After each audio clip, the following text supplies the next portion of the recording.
নমস্কার, good morning. নতুন একটি ভিডিওতে তোমাদের সকলকে জানাই অনেক অনেক স্বাগত, অনেক অনেক ভালোবাসা। আশা করি তোমরা প্রত্যেকে খুব ভালো আছো, আর আমরাও বেশ ভালো আছি।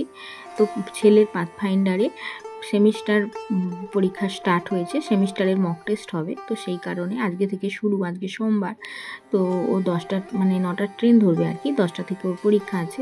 তো ভাবলাম ওকে দুটো ভাত খাইয়ে পাঠাবো। তো সেই কারণে তাড়াহুড়ো করে একটু ভাত কুকারে করে দিলাম। তো এবার একটু ঘি দিয়ে ওকে একটু গুছিয়ে মেখে দিই।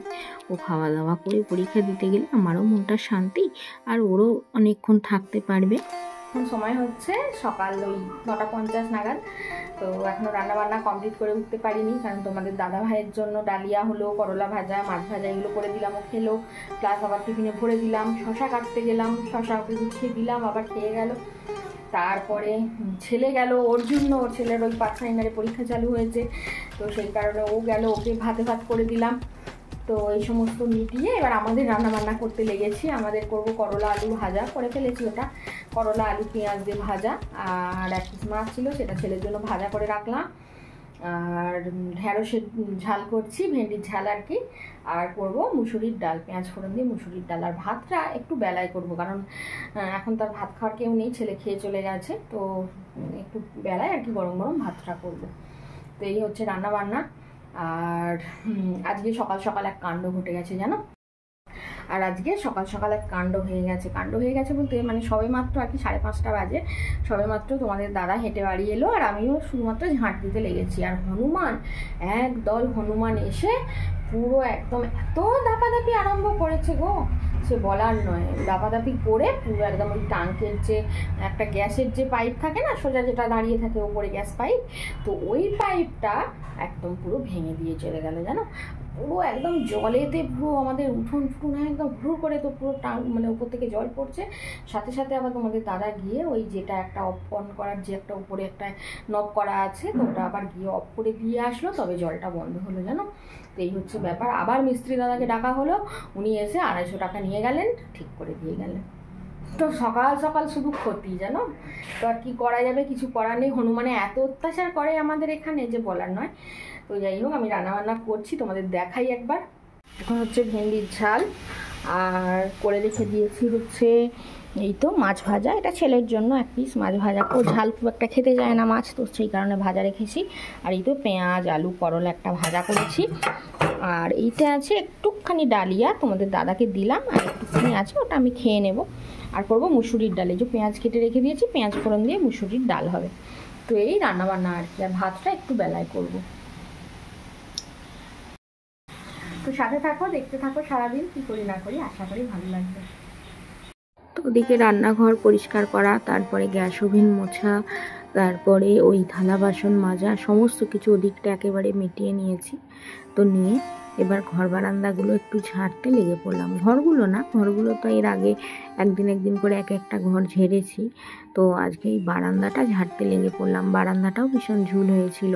তো বর্ষাকালে না কেন জানি না খুব ঝুল পড়ে। আর সব থেকে বড় কথা হচ্ছে টিকটিকিতে এত নোংরা করে, তো খুব বিশ্রী লাগে। এবার মানুষজন বাড়িতে আসলে ঘর বারান্দা যদি অপরিষ্কার থাকে, কীরকম নিজেরই একটা কীরকম লাগে না বলো। তো কুঁড়ে ঘর হলেও তাকে গুছিয়ে রাখলে কত ভালো লাগে দেখতে। আমি যতটা পারি ঘর বারান্দা সবসময় পরিষ্কার পরিচ্ছন্ন রাখার চেষ্টা করি। আমি ভাবি যে মানুষের ঘর বাড়ি হচ্ছে মানুষের মন্দিরের মতো। মানুষ সারাদিন যেখানেই থাকুক না কেন, তো সন্ধ্যা হলে নিরাপদ আশ্রয় এই বাড়িতেই এসে তাকে আসতে হয়, তাই না? তো সেই কারণে ঘর বারান্দা আমার সব সময় পরিষ্কার পরিচ্ছন্ন মানে রাখার চেষ্টা করি আর কি আমি। তো আমার স্নান করতে 3টে বেজে গেলেও সমস্যা নেই, কিন্তু ঘর বারান্দা আমার পরিষ্কার টিপটপ চাই, এই হচ্ছে ব্যাপার। তো যাই হোক, আমি লেগে পড়লাম ঘর বারান্দাগুলো ঝাড়াঝাড়ি করতে। আর এই যে মই দিয়ে না তরতর করে উঠে নেমে আর আগের মতো পারি না গো, একটু ধীরে সুস্থেই করছি। কারণ এই যে দেখতে পাচ্ছ মইটা দিয়ে উঠছি নামছি বারে। এখন কিছু হবে না, এখন কাজের মধ্যে আছি। কিন্তু এই সন্ধ্যার দিকে একটু যখন বসবো বা দাঁড়াবো বা পাগুলো একটু রেস্ট পাবে, তখন ভীষণ পায়ে যন্ত্রণা হবে। তো সেই কারণে না আর ওই তাড়াহুড়ো করে পেরে উঠি না, তবে যতটা পারি করার চেষ্টা করি। কারণ শাশুড়ি মা আবার সেই পুজো করবেন, তো উনি 11:45 নাগাদ স্নান করে পুজো করতে বসেন।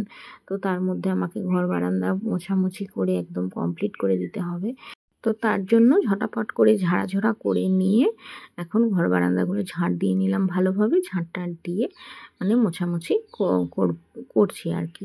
তো এই ব্যাগটা তোমাদের দাদাভাই কাদা লাগিয়ে এনেছে, ওটা সাবান দিতে হবে। তারপরে আরও কিছু টুকিটাকি জামা প্যান্ট ছেলের, তারপরে বিভিন্ন রকম জিনিসপত্র আছে, সেইগুলো সব মানে পরিষ্কার করতে হবে, কাচতে হবে।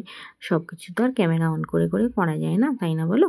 তো যেগুলো দেখানোর মতো কিছু কাজ সেগুলোও শেয়ার করি। এবার সবসময় ক্যামেরা অন করতে মনেও থাকে না, তার উপরে আবার সব ক্যামেরা এবার অন করলেই হবে না, সেটাকে আবার সময় মতো গিয়ে বন্ধ করতে হবে। কাজকর্ম করতে সেগুলো হয়ে ওঠে না। তো এইরকম নানান 7-5 জিনিসের মধ্যে সব কিছু দেখানো সম্ভব হয় না।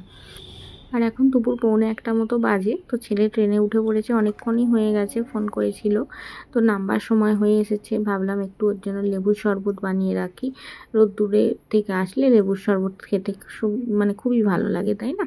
আর ওদিকে তোমাদের দাদাভাই একটু আনারস এনেছিল কেটে, তো সেটাও ওর জন্য একটু পিস করে রেখে দিই। তো এখন অবশেষে সব কাজকর্ম মিটিয়ে এখন বাজে কটা যেন 3:30 বাজে। তো 3:30-র সময় এই তো ভাত খেতে বসছি। অনেক কাজ ছিল, সমস্ত কাজ তো আর ক্যামেরা অন করে করা যায় না, তাই না বলো? টুকটুক করে অনেক কাজ সংসারে থাকে, খুঁটিনাটি সবটা। তো যাই হোক সব কিছু, আর রোদ্দুর উঠলে বর্ষাকালে একটু কাজটা যেন বেশিই হয়। তো মানে মাঝে মধ্যে তো রোদটা ওঠে, রোদটা তো রোজ দিন ওঠে না, তো সেই কারণে একটু কাজকর্মটা বেশিই হয় রোদ্দুর উঠলে। তো যাই হোক এখন খাওয়া দাওয়া করতে বসে পড়েছি। ভেন্ডির ঝাল আর হচ্ছে এখানে একটু করলা আলু পেঁয়াজ দিয়ে ভাজা ভাত, আর এখানে আছে একটু বাটিতে ডাল। তো এই আজকে রান্নাবান্না করেছি একদম ছিমছাম, তবে তরকারি বেশি কিছু করিনি। তো রোজ দিন ওই তরকারি খেতে ভালোও লাগে না। তো চলো এবার খাওয়া দাওয়া করি। সকাল থেকে কিছুই খাওয়া হয়নি, খেয়েছিলাম ওই সকালে 1 কাপ চা খেয়েছিলাম, একটা রুটি খেয়েছিলাম, তো আর কিছু খাওয়া হয়নি। এখন অলরেডি 3:30 বাজে। তো চলো খাওয়া দাওয়া করে নিই। গুড ইভিনিং বল, গুড ইভিনিং বল। হ্যাঁ এখন হচ্ছে সময় 6:45 বাজে, আর আমাদের ছুটি হয়ে গেল, আমাদের পড়াশোনা হয়ে গেল।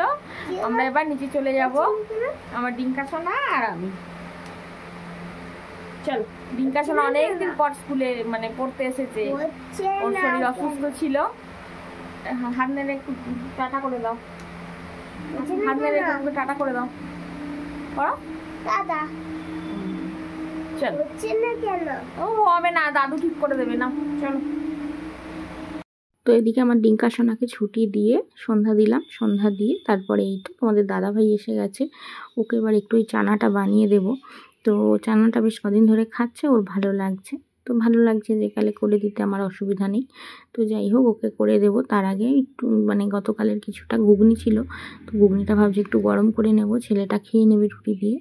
আর সকালের দিকে একটু মুসুরির ডাল করেছিলাম, ওই মুসুরির ডাল একটু আছে, তোমাদের দাদাভাই বললো ওই দিয়ে ও রুটি খাবে। তাহলে আমি আর শাশুড়ি মা থাকছি, তো আমার আর ওনার জন্য ভাবছি দুটো আলু সিদ্ধ করে নেব, আমরা মুড়ি খাবো।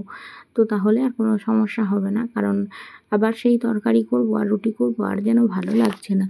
শুধুমাত্র আটা মাখা আছে, তোমাদের দাদা ভাইয়ের জন্য দুটো রুটি করবো, আর ছেলে ঘুগনি দিয়ে মুড়ি খেয়ে নেবে, আমি আর শাশুড়ি মা আলু সিদ্ধ করবো, ওই দিয়ে মুড়ি খাবো। তো এই হচ্ছে আজকে রাতের ডিনার। কারণ আজকে আর ভালো লাগছে না কিছু করতে, ওই তো বারে মইয়ে উঠেছি নেমেছি, পায়ে ভীষণ যন্ত্রণা হচ্ছে। আমি তো সকালেই তোমাদেরকে বললাম যে এই যে বারে উঠছি নামছি, এর জন্য পায়ে আমার খুব যন্ত্রণা হবে, কারণ আগের মতো তো আর সেই বয়সটা নেই, কিছুটা হলেও তো বয়সটা বেড়েছে, তাই না বলো? তো সেই কারণে আর কি সেই চনমনে ভাবটা নেই। এখন একটু কিছু করলেই শরীরে একটু কষ্ট হয়ে যায়, একটু এক্সট্রা কিছু করলে। তো যাই হোক, কিছু করার নেই, সংসারের কাজকর্ম একা হাতে সামলাতেই হবে।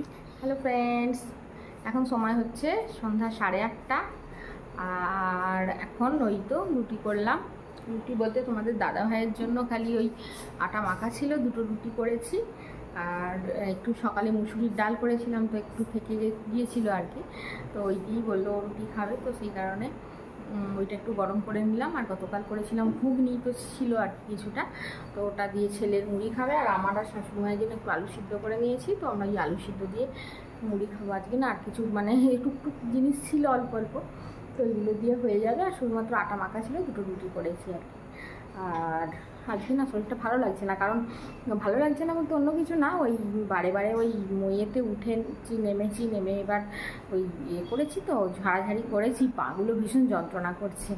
তো তোমাদের দাদাভাইকে বললাম যে তোমার তো রুটি হয়ে যাবে নাও, আর আমি আর ছেলে মুড়ি খেয়ে নেবো, অসুবিধা কিছু নেই, শাশুড়ি মা তো মুড়ি খান। তো এই হচ্ছে ব্যাপার। তো এবার ভাবছি একটু ফ্রেশ হয়ে নিয়ে গাটা ধুয়ে নিয়ে একটু শুয়ে পড়বো। ছেলে পড়তে গেছে, ওর আসতে এখন অনেক দেরি, 10:30 পৌনে 11টা তো বাজবে। তো চলো আজকের পর্ব এখানেই শেষ করছি। তোমরা সবাই খুব ভালো থেকো, সুস্থ থেকো, অলওয়েজ হ্যাপি থেকো, আমাকে মনে রেখো, আমার ভিডিওর সাথে থেকো, আর পারলে অতি অবশ্যই চ্যানেলটা সাবস্ক্রাইব করো। আজকের মতো আসছি, নমস্কার, গুড নাইট।